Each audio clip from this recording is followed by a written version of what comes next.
بسم الله الرحمن الرحيم. يسبح لله ما في السماوات وما في الأرض الملك القدوس العزيز الحكيم. هو الذي بعث في الأميين رسولا منهم يتلو عليهم آياته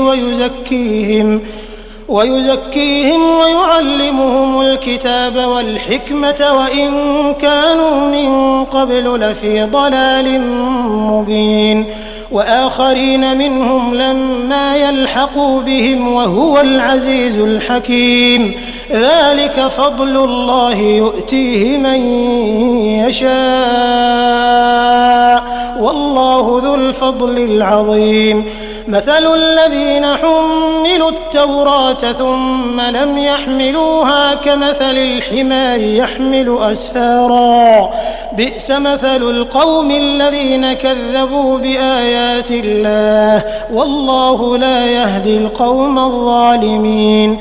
قل يا أيها الذين هادوا إن زعمتم أنكم أولياء لله من دون الناس فتمنوا الموت إن كنتم صادقين ولا يتمنونه أبدا بما قدمت أيديهم والله عليم بالظالمين. قل إن الموت الذي تفرون منه فإنه ملاقيكم ثم تردون إلى عالم الغيب والشهادة فينبئكم بما كنتم تعملون.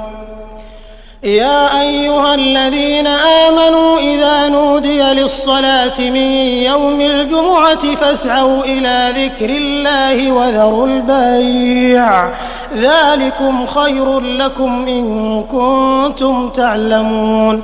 فإذا قضيت الصلاة فانتشروا في الأرض وابتغوا من فضل الله واذكروا الله كثيرا لعلكم تفلحون. وإذا رأوا تجارة أو لهوا انفضوا إليها وتركوك قائما قل ما عند الله خير من اللهو ومن التجارة والله خير الرازقين.